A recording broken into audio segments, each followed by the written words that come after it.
Hello guys. तो आज हम जो टॉपिक पढ़ने जा रहे हैं वो है artificial method of vegetative propagation. तो आपने मेरे पिछले वीडियो में देखा होगा जिसमें हम लोगों ने वेजिटेटिव प्रोपेगेशन के बारे में बात करी थी। तो आज हम पढ़ेंगे artificial method of vegetative propagation. तो what is artificial method? First of all, we must know about the artificial method of vegetative propagation. Artificial vegetative propagation is a type of plant reproduction that involve human intervention. तो यहाँ definition से clear है कि जो artificial vegetative propagation होती है उसमें जो प्लांट की रिप्रोडक्शन होती है वो इन्वॉल्व करती है ह्यूमन इंटरवेंशन। मीन्स उसमें ह्यूमन एक्टिविटी और इंटेंशनली ह्यूमन बीइंग इन्वॉल्व होती है प्लांट की प्रोपेगेशन और रिप्रोडक्शन में। These methods are meant for, ये मेथड क्यों अप्लाई या आर्टिफिशियल मेथड हम लोग क्यों करते हैं प्लांट की प्रोपेगेशन के लिए? Because these are the quick production for the quick production of new plants, and second is combining the good qualities of two different varieties.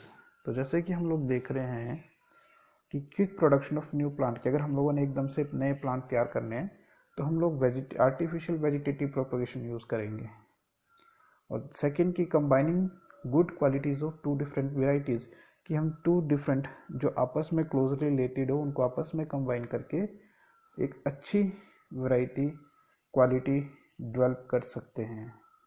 So, this artificial vegetative propagation is an excellent method of propagating the desirable varieties of plants economically with least attention and comparatively in shorter time। तो बहुत कम समय में अगर हम अच्छी variety या desirable variety को जो हमारे इकोनॉमिकली इम्पोर्टेंट प्लांट है, इकोनॉमिक प्लांट्स हैं, उनकी वैरायटी को डेवलप करने के लिए हम लोग इस मेथड का यूज कर सकते हैं। Different methods of artificial vegetative propagation are: number 1 cutting, second is grafting, third is budding, fourth layering. Layering is of two types: ground layering and air layering, and last is the bulbil. So these are the different method of vegetative propagation. First we will discuss cutting. Cutting जो होती है, आप जैसी नाम से पता लग रहा है कि what is cutting. A cutting is a separated portion of root, stem or leaf, and it is very common method employed for artificial vegetative propagation. For example, sugarcane, roses, citrus, duranta, grapes, cocoa, bougainvillea, carnation, and many other plants are largely and rapidly propagated by stem cutting. A cutting is generally put into the soil. तो cutting क्या होता है? जैसे हम लोग देख रहे हैं कि it is a separated portion of root, stem और लीफ। तो जैसे हम लोग देख रहे हैं, जैसे आप लोगों ने देखा होगा कि जैसे शुगर केन जो गन्ना होता है या रोज़ गुलाब होता है, अगर आप लोगों ने गुलाब की कलम लगानी, अपने घर में गुलाब का पौधा लगाना है या शुगर केन गन्ना लगाना है, तो आप लोगों ने देखा होगा कि हम लोग क्या करते हैं, हम स्टेम की छोटी छोटी कटिंग करते हैं और उन कटिंग को हम लोग सॉइल में लगा देते हैं। तो this is the simple and convenient method of vegetative propagation. तो हम दिस इज आर्टिफिशियल मेथड। हम लोग क्या कर रहे हैं कि हम इंटेंशनली जो है रोज की कटिंग कर रहे हैं और उनको अपने घर में या अपने आसपास लगा रहे हैं। तो this is artificial vegetative propagation. Nowadays special plant growth hormone like IAA, indole acetic acid, IBA, indole butyric acid, NAA, naphthalene acetic acids are applied in dilute quantities to the lower end of stem cuttings, and such application of hormones lead to the quick formation of adventitious roots. तो आजकल हम लोग क्या करते हैं कि जो हम लोग प्लांट की कटिंग लगाते हैं वो जल्दी से रूट्स डेवलप कर लें, तो उसके लिए हम लोग क्या करते हैं कि हमारे कुछ प्लांट ग्रोथ हार्मोन है, indole acetic acid, indole butyric acid और नेफ्थलीन एसिटिक एसिड, तो उनका जो लोअर एंड होता है हम लोग उसको डिप करते हैं सॉल्यूशन में, इन प्लांट हार्मोन के डाइल्यूट सॉल्यूशन में, और इन हार्मोन्स की वजह से उन प्लांट्स में रूट्स जल्दी डेवलप हो जाती हैं, जिससे प्लांट को वो जल्दी ग्रो करने में या फिक्स करने में वो हेल्प करती हैं. Next is the grafting. What is grafting? And grafting again, it is an artificial method of asexual reproduction used to produce plant combining favorable stem characteristics with favorable root characteristics.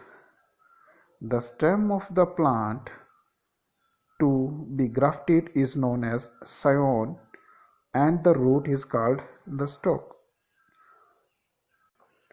अब grafting में क्या होता है कि grafting में हम लोग किसी प्लांट पार्ट को या स्टेम के पार्ट को किसी दूसरे प्लांट में ट्रांसफ़र कर देते हैं.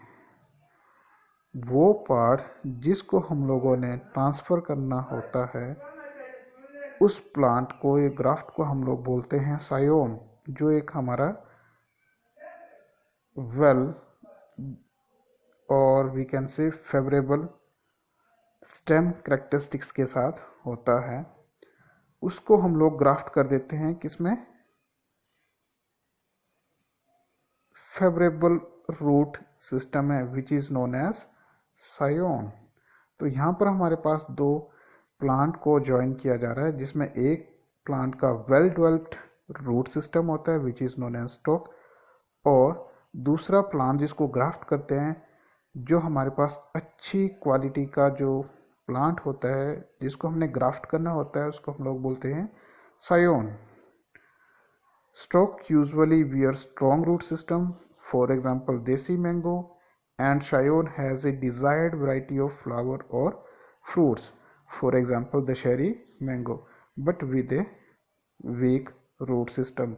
जैसे हम लोग देखते हैं कि जो दशहरी मैंगोज़ होते हैं वो अच्छी वैरायटीज़ की होते हैं, और जो हमारे देसी मैंगोज़ होते हैं वो हमारे पुअर क्वालिटी के होते हैं. इनमें जो न्यूट्रिएंट्स होते हैं या वी कैन से जो पल्प की जो क्वांटिटी होती है वो बहुत कम होती है. तो मैंगोज़ में जो हमारा जो मेन पार्ट जिसके लिए हम लोग यूज़ करते हैं फ्रूट का वो होता है पल्प, कि मैंगो के प्लांट में पल्प या मैंगो के फ्रूट में पल्प ज़्यादा हो, उसको हम लोग ज़्यादा प्रेफर करते हैं. तो इसके लिए हम लोग क्या करते हैं कि जो हमारे देसी मैंगो के प्लांट होते हैं उसमें हम लोग कलम लगा देते हैं किसकी, दशहरी मैंगो की. तो जो हमारा देसी मैंगो है उसमें वेल डेवलप्ड रूट सिस्टम होता है जिसको हम लोग बोल सकते हैं स्टॉक, और जो हम लोग ग्राफ्टिंग कर रहे हैं जिसको हम लोग बोल सकते हैं कि कलम लगाई है उस पर. तो हम लोग जो दशहरी मैंगो की उस पर कलम लगा रहे हैं then that is it is known as scion. तो अगेन यहाँ पर भी हम लोग देख रहे हैं कि टू डिफरेंट वैरायटीज़ को आपस में कंबाइन कर रहे हैं. Okay, clear.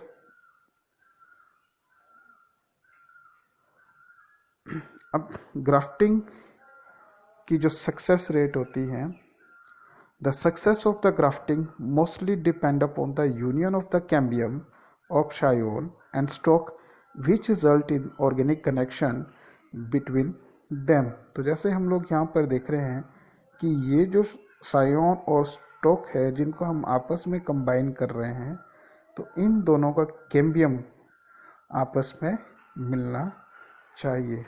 The success of grafting mostly depend upon the union of cambium of scion and stalk which result in organic connection between them. And second, the cut surface should be held together tightly by wrapping, nailing or some such method. The grafting operations should be done at proper time of the year. All shoots sprouting from the stalk should be removed, otherwise they will not permit the scion to grow. तो जैसा हम लोग देख रहे हैं कि इस picture में भी हम लोग देख रहे हैं कि जहाँ पर ये सायोन और स्टॉक्स को की जो कट सरफेसेस है उनको अच्छे से टाइट हम लोग उसको बांध देंगे, रैप कर देंगे। The grafting operation should be done at proper time of the year. और जो ग्राफ्टिंग का जो टाइम होता है वो हमें प्रॉपर टाइम, साल में प्रॉपर टाइम पर ही करनी चाहिए। And all shoots sprout from the stock should be removed. और जो भी स्प्राउट्स स्टॉक में, प्लांट में होते हैं, इसकी जो लीव्स या बर्ड्स जो डेवलप हो रहे हैं स्टॉक के, वो रिमूव कर देने होंगे, नहीं तो वो हमारे सायोन के जो बर्ड्स होते हैं उनको वो ग्रो करने नहीं देंगे। Next is budding. Budding, in budding, a bud with a small portion of surrounding bark is taken from the stem of desired plant and it is then inserted into the small slit made in the bark of stalk. Both are tied together and not allowed to dry, and buds of the stalk are not permitted to sprout. This method is widely practiced in rose, plums, etc. तो जैसे भी हम लोग देख रहे हैं budding में क्या होता है, it is similar to that of grafting. लेकिन वो यहाँ पर हम लोग बडिंग में क्या करते हैं कि स्टेम की जगह हम लोग बड को यूज़ करते हैं। तो जैसा हम लोग देख रहे हैं कि जो हमारा प्लांट है, हमने उसमें से बड को एक्सट्रैक्ट किया with some part of surrounding bark, then it is transferred or inserted into the small slit made in the bark of the stalk plant. तो this is the our stalk plant। तो आप लोग देख रहे हैं कि हमने इसकी बार्क में एक छोटा सा स्लिट किया हुआ है। then this bud is inserted into the this slit and then both are tied together and not allowed to dry। को टाइटली बांध दिया जाएगा और ये ध्यान रखा जाए कि ये बड्स और ये प्लांट ड्राई ना हो। And buds of the stock are not permitted to sprouts. Similarly जैसे ग्राफ्टिंग में हमने क्या किया कि जो स्टॉक प्लांट के बर्ड्स को हम लोगों ने स्प्राउट नहीं होने देना। And this method is used widely used in rose, plum etcetera. तो बडिंग के थ्रू हम लोग वेजिटेटिव प्रोपोगेशन कर सकते हैं हम लोग प्लम और रोज प्लांट में। तो हम लोग एक ही रोज के प्लांट में डिफरेंट रोज प्लांट के बर्ड्स को हम लोग ट्रांसप्लांट, बडिंग या बर्ड ग्राफ्ट हम लोग कर सकते हैं। तो इससे क्या होगा कि हमारे एक ही प्लांट में जो होंगे अलग अलग वैरायटीज़ के फ्लावर हो सकते हैं और एक ही प्लांट में अलग अलग वैरायटीज़ के फ्रूट्स हो सकते हैं। एंड नेक्स्ट आता है हमारे पास लेयरिंग। Next is layering. तो लेयरिंग क्या होती है? तो इन लेयरिंग या इन this method stem branch chosen for propagation remain attached to parent till it has produced adventitious roots। तो जैसे हमने पीछे पढ़ा ग्राफ्टिंग और बडिंग में क्या होता है कि जो स्टेम के पोर्शन होते हैं या फिर जो बड जो होते हैं उनको हम लोग दूसरे प्लांट या स्टॉक प्लांट में हम लोग ग्राफ्ट करते हैं। लेकिन लेयरिंग में क्या होता है कि इसी में हम लोग उसी प्लांट की ब्रांच को उस प्लांट के साथ अटैच रहते हुए ही उसमें हम लोग एडवेंटिशियस रूट्स डेवलप करवाएंगे।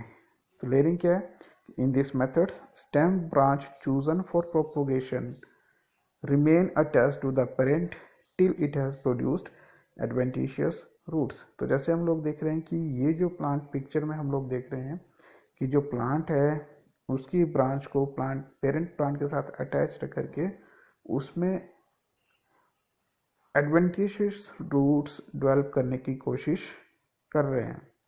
सो this layering is of two type, ground layering and second is air layering. First we will discuss ground layering. तो ग्राउंड लेयरिंग में क्या होता है? In ground layering stem is capable of bending for example like herbs and the selected branch is bent down to the soil portion touching the soil is cleared of leaves. An injury is made on it by cutting a shallow ring around, like ringing, or giving an oblique upward cut on the bent portion of the layer at the node, जिसको हम लोग टंगिंग बोलेंगे, और by giving a V-shaped cut at the lower side of bent portion of a layer which is called notching. तो इसमें हम लोग देख रहे हैं कि जो लेयरिंग है, ग्राउंड लेयरिंग में क्या होता है कि ग्राउंड लेयरिंग उन प्लांट्स में की जाती है कि जिनकी स्टेम्स वीक होती है, जो इजीली बेंड हो सकती हैं सॉइल में, और जिनकी ब्रांचेस नियर द बेस होती हैं, बेस के नज़दीक होती हैं। तो इसमें हम लोग क्या करते हैं कि ब्रांच को बेंड किया जाता है सॉइल में, और सॉइल और उस ब्रांच के जो पोर्शन सॉइल को टच करता है वहाँ से लीव्स को रिमूव किया जाता है। Then an injury is made on it by cutting a shallow ring around. फिर उस स्टेम के जो बार्क होती है उसको रिमूव किया जाता है, या फिर उसमें एक अपवर्ड ऑब्लिक कट लगाया जाता है, या फिर उसमें एक वी शेप कट हम लोग लगा देते हैं, या उसकी लोअर साइड में वो वी शेप कट लगा देते हैं जिसको हम लोग नॉचिंग बोलेंगे। And injured part can be treated with auxins. तो ये जो हमने इंजरी उसमें बनाई है, जो बार्क रिमूव किया, तो वहाँ पर हम लोग ऑक्सिन की ट्रीटमेंट भी दे सकते हैं, which stimulate the formation of adventitious roots, जो हमारी एडवेंटिशियस रूट्स बनाने में हेल्प करेगा। And for example jasmine, strawberry and clematis. तो ये मोस्टली ये जो जैस्मिन या स्ट्रॉबेरी या जो क्लेमेटिस प्लांट्स होते हैं उनमें हम लोग ग्राउंड लेयरिंग करते हैं। When the roots appear the stem is cut below the level of root and planted. अब जैसा हम लोग देखते हैं कि जैसे ही इनमें रूट्स डेवलप हो जाएंगी, हम इसको, इस ब्रांच को जिसमें रूट्स हैं उसको काट करके देन दूसरी जगह पर हम लोग उसको प्लेस कर सकते हैं, उसकी हम लोग प्लांटेशन कर सकते हैं। तो दिस इज ग्राउंड लेयरिंग। तो ग्राउंड लेयरिंग में कहाँ किन प्लांट्स में हम लोग करेंगे? वो प्लांट्स जिनकी ब्रांचेस इजीली बेंड हो जाती हैं, और जैसे ही ये रूट्स निकलेंगी हम लोग उनको कट करके दूसरी जगह प्लांट कर देंगे। नेक्स्ट है एयर लेयरिंग। एयर मीन्स हवा above the soil. In air layering, bark of a chosen branch is cut by girdling or ringing near the base. This injury initiates root formation. The cut area is treated with auxin hormones. Then a ball of sphagnum moss is placed around the cut portion, and it is kept moist and enclosed in a polythene bag. When the roots appear, the stem is cut below the level of roots and planted. This method is also popularly called gutty. तो जो air layering है it is similar to that of ground layering, but इसमें difference क्या है कि इसमें हम लोग जो ब्रांचेस होती है उनको सॉइल में बेंड नहीं करते हैं। तो इसमें हम लोग क्या करेंगे कि रूट्स की फॉर्मेशन या इनिशिएशन जो होगी हम लोग स्टेम में ही करवाएंगे अबव द सॉइल। इसमें क्या करेंगे कि अगेन जो ब्रांच है उसमें हम लोग गर्डलिंग मीन्स उसकी जो बार्क को रिमूव कर देंगे नियर द बेस, उसको हम लोग जो कट पोर्शन है उसको ट्रीट करेंगे with the help of auxins. Then a ball of sphagnum moss is placed around the cut portion. फिर उसके चारों हम लोग एक जो हमने इंजरी बनाई है, जो बार्क रिमूव किया उसके चारों ओर स्फैग्नम बॉल को, मॉस को, उसको रैप कर देंगे और उसको हम लोग मॉइस्ट रखेंगे and enclosed in a polythene bag. When roots appear the stem is cut below the level of roots and planted. अब जैसे ही आफ्टर ए वीक और 10 days रूट्स उसमें डेवलप हो जाएंगी, we will cut below the level of roots and then plant into the field. And this method is also popularly known as gutti. A longitudinal cut can be also be made in the branch, and wet moss can be placed under the flap. And this method of artificial vegetative propagation is widely used in plants like lychee, citrus, pomegranate, guava, croton, etc. तो these are the examples जिनमें हम लोग air layering कर सकते हैं, लीची, citrus, pomegranate, गावा, croton, etc. And last is artificial vegetative propagation method is bulbil. Bulbils, तो bulbils होते हैं, these are the fleshy birds. Sometimes the birds become fleshy, and these birds help in the method of propagation, and these fleshy birds are known as bulbils. For example, agave, जैसे आप लोग ये picture में देख रहे हैं, agave plant, या जिसको बैंस केवड़ा या रामबान भी बोलते हैं, और कॉमन नेम इंग्लिश में सेंचुरी प्लांट भी बोलते हैं. तो आप लोग देख रहे हैं कि जो सेंचुरी प्लांट की, इसमें राइट हैंड साइड में आप लोग देख रहे हैं कि दिस इज बल्बिल, और आप लोग देख रहे हैं कि इसमें से ये रूट भी डेवलप हो रही है. तो जैसे ये बल्बिल सॉइल में गिरेगा, then it will grow into a new century plant और agave plant. It means कि this help in the vegetative propagation. So let's conclude what we have studied today. We have studied about artificial vegetative propagation, in which we studied cutting, grafting, budding, layering, and last but not least, bulbil. So these are the 5 methods which are involved in artificial vegetative